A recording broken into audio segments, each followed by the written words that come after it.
Something is wrong here. Why is it called the Forbidden Book? You hear a name like that, and it feels like the answer should already be there. A book is forbidden because someone decided it should be. Because it was hidden, kept away, not meant to be open. That is the shape of it people expect. And at first that feels solid enough. You can almost leave it there. But then the name starts to sit a little differently. Not loudly, not all at once. Just enough to make the label feel heavier than it should. As if it is doing more than naming the book. As if the word forbidden was attached to something that does not stay still. You expect a line. On one side, a book. On the other, the reason it was pushed away. Simple. Clean. Finished. But that line does not hold the way you think it will. And once that happens, even the name stops feeling settled. So why is it called the Forbidden Book? The name looked easy to explain at first. In the lower vault of St. Varro's library, an iron chain ran through the spine boards of a cracked leather book and into a stone lectern ring. The lock plate was newer than the binding by at least a century, but the arrangement still said what the catalog did not. This copy was not to leave the room. On folio 18th, red ink circled a paragraph in the margin and ended in a blunt instruction. Do not read aloud. The warning had been added by a different hand than the main text.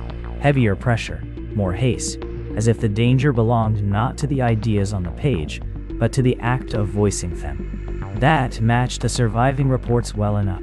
In the infirmary archive, 3 case notes from different decades described readers found after recitation. Sleepless, incoherent, walls scored by fingernails, speech reduced to repeated syllables.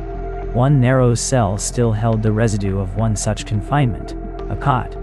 Scratch marks in counted groups across the plaster, and an open manuscript left on the floor where it had apparently been dropped. If the book was called forbidden because it drove readers mad, the chain, the warning, the locked room, the hidden storage all fit cleanly. Then the house on Copper Lane complicated it. Its study shelves were empty, except for dust shadows where ordinary books had stood for years. The volume in question was not displayed among valuables or locked in a chest. It had been wrapped in linen and pushed behind loose bricks inside the hearth. Owners usually hide shame, debt records, contraband, things dangerous to possess. But this wrapping was careful, dry, layered against soot, almost preservative. Someone wanted it concealed, not destroyed. If mere possession were the problem, why preserve it so attentively? The answer seemed to be in the margins. The warning did not say destroy this page. It said do not read aloud. That narrowed the danger. A silent reader might remain safe. A spoken passage might not. The title Forbidden Book could have grown from practical handling rules around ritual language. Dangerous knowledge, yes, but dangerous in performance, not in storage. That explanation held until the page order was checked. The paragraph marked in red was not a spell in any obvious sense. It was a list of correspondences, star names, medals, hours. The invocation began 2 leaves later, in a different ink family, and that section carried no warning at all. In the cell manuscript, the open page on the floor was not an invocation either. It was commentary, mostly glosses on pronunciation. The scratch marks on the wall came in sets of 7, then stopped at shoulder height, then resumed near the floor, as if the occupant had alternated between pacing and collapse. Madness from recitation still fit the reports. It did not explain why the warning sat beside the wrong passage. A second catalog entry from the Abbey at Nerez deepened that mismatch. It listed one copy as sealed by order of the prior. Not for common hearing. Not reading. Hearing. Another inventory described a manuscript. Kept from display. Again, not burned, not discarded, not condemned as false. Hidden. Restricted. Managed. So the working picture tightened around use. Surviving copies were chained or sealed. Margins forbade speech. Accounts tied recitation to derangement. Owners concealed the book instead of exhibiting it. That was enough to make forbidden sound less like a moral judgment than a handling category. But one practical question remained on the table with the opened folios. If the danger lay in spoken passages, why were the warnings attached so irregularly? And why did the hidden copies preserve exactly the sections one would expect a cautious owner to remove first? The name looked easy at first. In the North Vault inventory, the manuscript was not listed under any curse title or warning formula. It was simply entered by shelf, size, and binding. The prohibition appeared elsewhere, in the pages themselves. On one parchment leaf, 3 lines had been crossed through with heavy black bars, and beside them, a wax seal had been pressed into the margin. A closed mouth, lips pinched shut. Not destroy. Not, do not touch. Silencing. That fit the witness notes better than the old stories about mere possession. The chamber reports from St. Barrow's library described no visions, no immediate collapse, only air movement. Curtains were recorded as drawing inward toward a reading stand, although the shutters were bolted from within. Candle flames leaned sideways in the same direction, all 3 at once, while the latch pins remained seated. If the danger belonged to spoken passages, the title, Forbidden Book, might have attached itself to recitation, not to the object. The floor evidence seemed to support that. In a shuttered room at Hadrach House, the boards were scorched in a near-perfect ring, 1.4 meters across, centered on a chair and bookstand. The walls showed no smoke rise above knee height. No hearth ash, no lamp spill, no overturned brazier. Heat had marked the perimeter and spared the center. A text that did something when voiced would explain why owners hid it, and why warnings clustered around certain lines instead of whole chapters. Then the desk at Marin Abbey complicated the pattern. One page of a manuscript had a named invocation scraped away so thoroughly, the fibers were thinned to translucence. The next page, from the same choir, remained intact, unstained, and notably unburned. The Abbey death register attached to that desk listed 2 readers from the same month. One was found insensible with burns on the floor around the stand. The other survived 3 nights of copying, and left no sign of injury. His transcript omitted the erased name every time it should have appeared. So perhaps the book was forbidden, because some words acted, and others did not. That would account for the seal of the closed mouth, the inward-drawn curtains, the survival of readers who skipped invocations. It would also make the old claim that all contact was fatal look like later exaggeration. But the burn records do not stay neatly attached to speech. In 2 rooms where scorched rings were measured, no wax strips, chair shifts, or page turns indicated a completed reading session. One stand still held a marker ribbon at the opening line, before the barred passage. Another chamber contained copied excerpts with the dangerous lines left blank, yet the floorboards around the stand were still charred. If omission prevented the effect, what marked those rooms? And the silence marks themselves are not distributed by topic. A cosmological paragraph is barred in one copy, a list of names in another, a procedural line in a third report from the same century. The witnesses agree on wind in closed rooms, but not on which words preceded it. If the ban belongs to spoken passages, why do the forbidden passages refuse to stay the same? The question looks simple in the catalog room. Why this title? And why forbidden? The first comparison suggested a practical answer rather than a superstitious one. 2 copies of the Necronomicon lay side by side under the same lamp. Their bindings matched in height within 3 millimeters. The quires were counted twice. Both opened with the same sequence of headings, the same chapter numerals, the same ornamental capitals.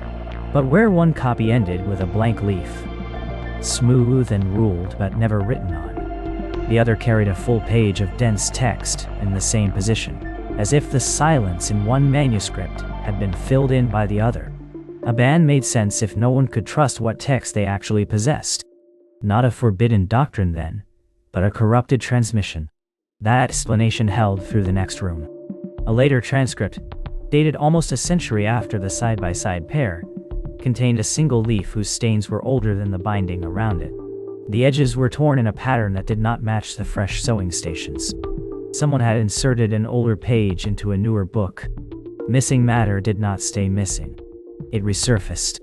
If passages wandered between copies, then restriction would be a way to stop drift, stop contamination, stopped scribes from rebuilding a dangerous whole out of fragments. Then the ledger complicated the chronology. On a page dated 12 years before the transcript, a paragraph had been squeezed between ruled lines in darker ink. The ruling itself had not been disturbed. The paragraph fit too tightly for the original spacing, yet the hand in the added lines matched the rest of the page closely enough that only magnification separated them. In the margin, the scribe had written that these words had not been present in the exemplar the previous winter. Not omitted. Not overlooked. Absent. If the text was merely being reconstructed from stray leaves, why would a clerk describe new wording, appearing inside a stable copying sequence rather than arriving from an external source? The illustration table offered a cleaner answer for a few minutes. Plates are replaced. Blocks wear down. Workshops improvise. In one edition, an owl-headed figure faced left. In another, what should have been the same image showed a horned face, turned forward. Different printers, different artists, careless transmission. That would account for visual instability without requiring anything stranger than bad reproduction. But the captions under both images were letter for letter identical, including a damaged abbreviation in the lower line. The plate area had changed while the text around it had not. In the side-by-side copies, the altered image appeared in the manuscript with the blank final leaf, not the fuller one. The variation did not track completeness. It did not track date either. The horned figure appeared in the earlier witness, the owl-headed one in the later. So the working file now held 4 conditions that sat badly together. Copies diverged. Lost leaves returned. Scribes recorded words as newly present, rather than newly found. Images shifted independently of surrounding text. That makes forbidden sound less like a judgment on content than a response to instability. Yet if instability is the reason, why preserve multiple witnesses at all? Why not destroy the line and end the spread? Because the archive did not show destruction. It showed comparison. Shelf marks cross-referenced variant copies. Notes linked one chapter opening to another manuscript in a different collection. Someone had not only tolerated divergence, but tracked it, which raises the harder possibility. The danger may not have been that the book changed, but that readers kept trying to decide which version was the real one. The monastery inventory made the title sound simple. Index Cabinet, East Archive. 214 slips. Main codices. Absent. The room still held the labels for them. 4 narrow strips on an empty shelf, each numbered in the same hand as the slips. Whatever had been removed, the finding system had been left behind intact. That looked practical, rather than fearful. If the book was called forbidden, perhaps it was because the text had to be controlled in pieces. The codices that remained elsewhere in the complex supported that. In the scriptorium, 1 volume on a table carried only the left half of a ritual circle, drawn to the gutter and cut off there. 40 paces away, in a side alcove, a chained codex carried the right half at the same scale. The radius matched within 2 millimeters. The pigment composition matched as well. A complete diagram had been divided across separate books and then stored apart. That arrangement answered a great deal at once. A reader with 1 copy would have instructions that looked whole enough to tempt use, but not enough to complete anything safely. The commentary beside the table made the warning explicit. A painted hand pointed to a chapter heading, and beneath it, in block capitals added over older glosses, trap if read alone. Not cursed, not false, not heretical. Alone. The wording suggested design. The restriction began to look less like suppression of knowledge than prevention of malformed procedure. Then the ruined chapel complicated the neatness of that explanation. Along the north wall sat 7 partial manuscripts, all water-warped, all missing gatherings from the middle rather than the beginning or end. On the floor before them, broken chalk circles overlapped in 3 sizes. 2 braziers had collapsed inward from heat. A third had tipped away from the center. If isolated chapters were merely incomplete, why were failed rites clustering around the same kind of incompleteness? Someone had not only tried to use fragments, the fragments had circulated enough to produce repeated damage in one place. That might still fit the monastery's precautions. Split the diagrams. Keep only indexes, annotate the dangerous chapters, and you reduce misuse. But the archive cabinet introduced a chronology problem. The slips did not summarize harmless portions and omit the rest. They cross-referenced chapter numbers, variant openings, and diagram segments with unusual precision, including folio counts for books no longer on the shelves. An institution trying to bury a text does not usually preserve a retrieval system this exact. An institution trying to reassemble one later might. The labels on the empty shelf had abrasion marks at different heights, as if larger and smaller bindings had stood there over time. The slips, however, referred to stable chapter titles, while the surviving codices did not align cleanly with those titles. One index entry for Third Gate of Ash pointed to a folio range that no extant manuscript now contains.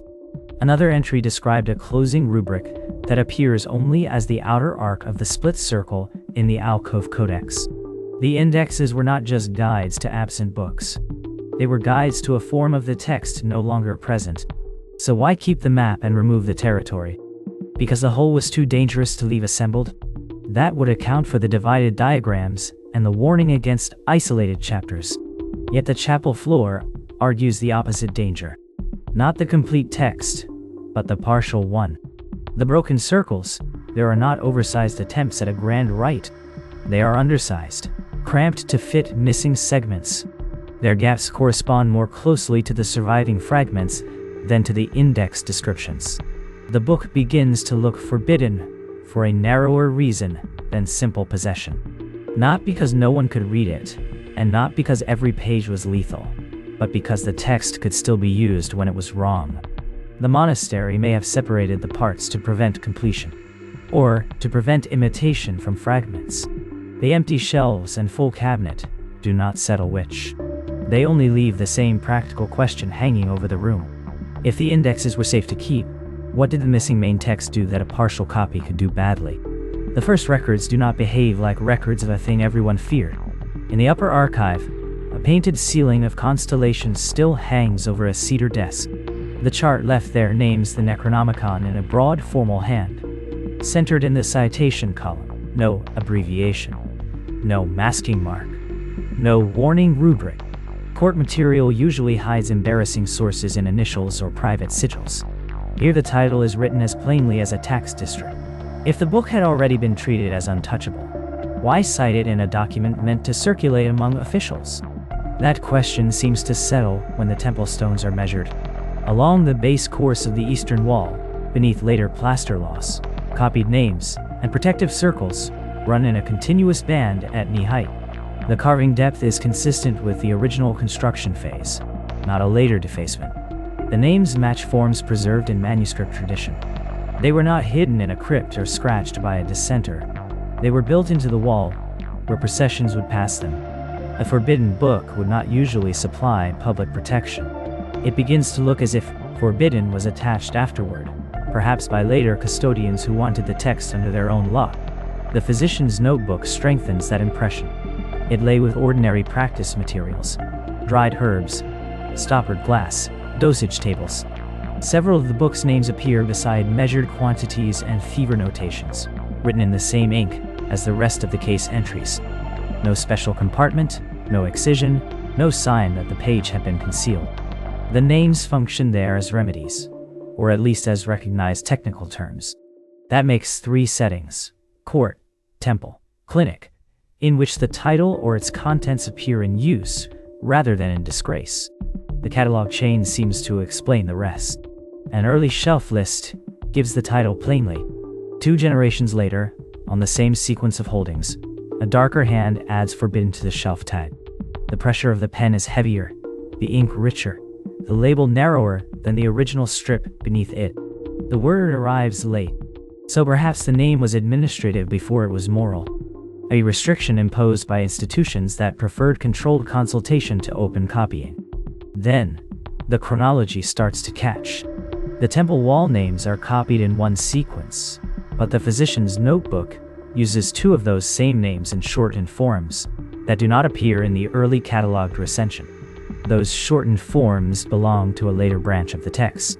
If the wall is original masonry, and the notebook is genuinely earlier than the restrictive shelf tag, then either the textual family was circulating sooner than the catalog suggests, or the wall was reinscribed during repair with material from a later copy while preserving older chisel weathering around it. The surface wear does not separate cleanly enough to choose, and the court chart introduces another inconvenience.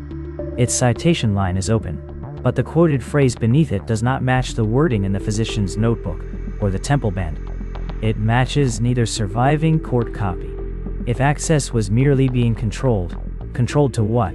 A stable source should leave stable quotations. The late label still matters. So do the open citations. But the plain title in the early records now sits beside a different problem. Not why later keepers called it forbidden, but what exactly they thought they were trying to keep hold of when the same book appears publicly used, textually inconsistent, and already difficult to pin to one form. The oldest use of the title I could verify was late, but the damage was older. That was the first practical difficulty. If the book had always been forbidden, the ruined places should have shown concealment, confiscation, sealed storage. Instead, the first site held the opposite. A gate still carrying copied protective symbols in full view. Each mark cut deep into the lintel stone, each one upside down now. Soot feathered upward from the carving grooves. The hinges were bent outward, not inward, as if pressure had left the enclosure rather than forced entry. That made one explanation feel solid for a while. The book had not been banned because it existed. It had been used. Used badly, perhaps copied badly, and the prohibition came later, after practical failures. The village records from the same district helped that reading. 3 tax rolls ended normally. The 4th named households, but no grain, no livestock, no deaths. After that, nothing. Around the square, roofless houses remained in a ring, and torn abridged pamphlets were still pasted into mud at the thresholds, where rain had dried them flat. Cheap paper, repeated diagrams, shortened instructions. A manual reduced for use, not a relic hidden for fear. If that were enough, the name answered itself.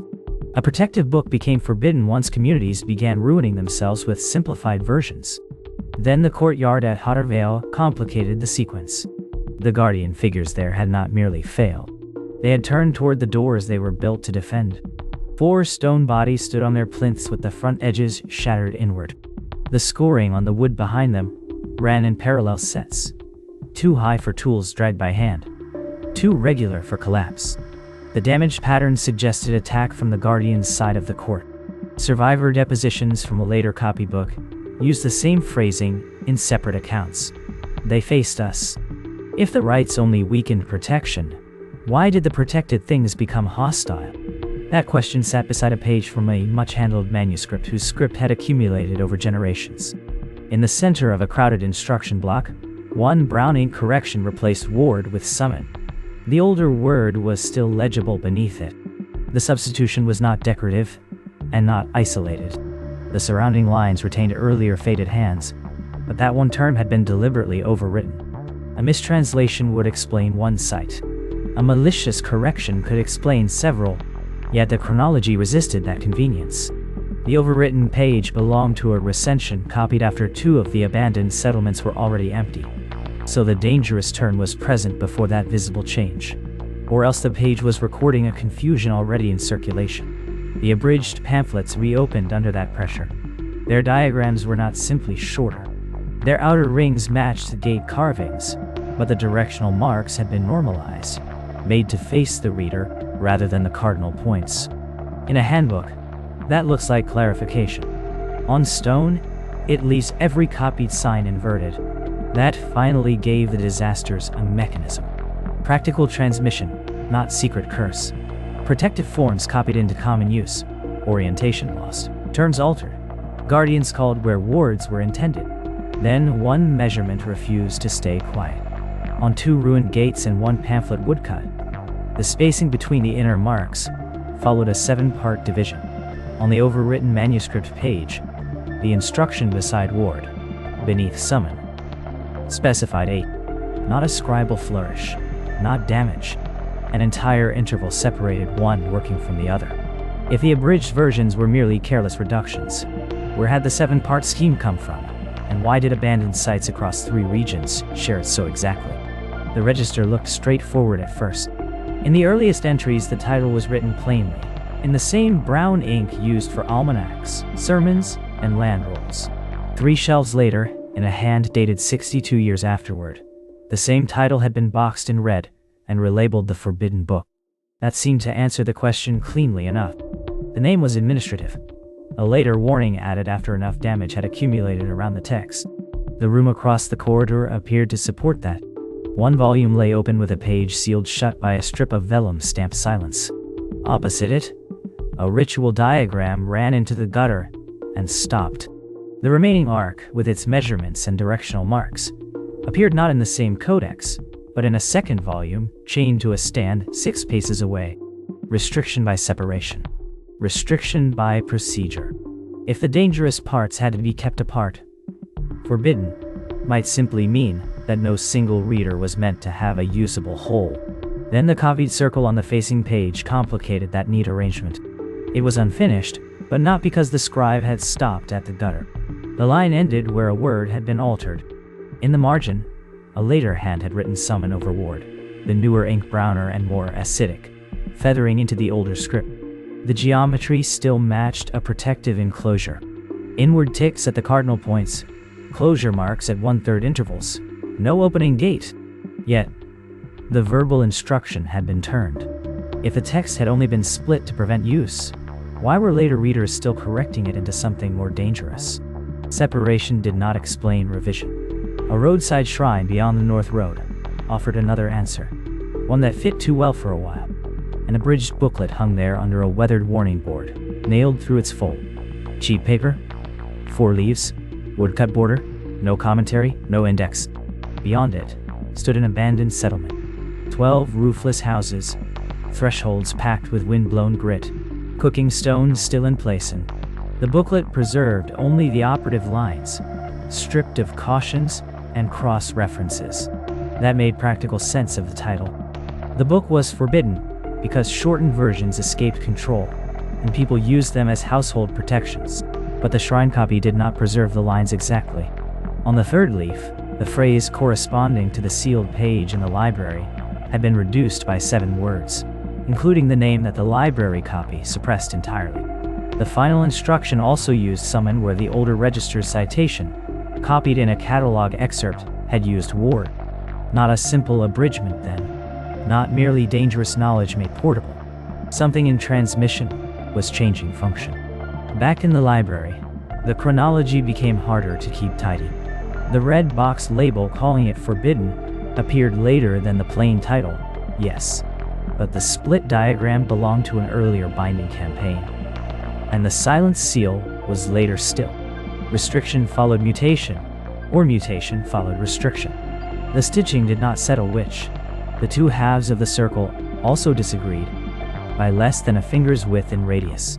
If joined as drawn, the figure would not close. Either one copy had drifted, or the mismatch was intentional, a safeguard against completion. Yet the abandoned village suggested completed use, not failed assembly. The gate stones there still carried protective marks, only inverted, their soot pattern rising from the inner faces as if pressure had moved outward. A manual meant to ward, copied in pieces, revised in margins, shortened for common use, and renamed only after the record had already begun to fork. Those facts now sat together, but not comfortably. If the title was a warning, it came late. If it was control, it came after circulation. And if the text itself kept turning protection into invocation, the sealed lines may not be the most dangerous part. The altered words may only be where the change becomes visible.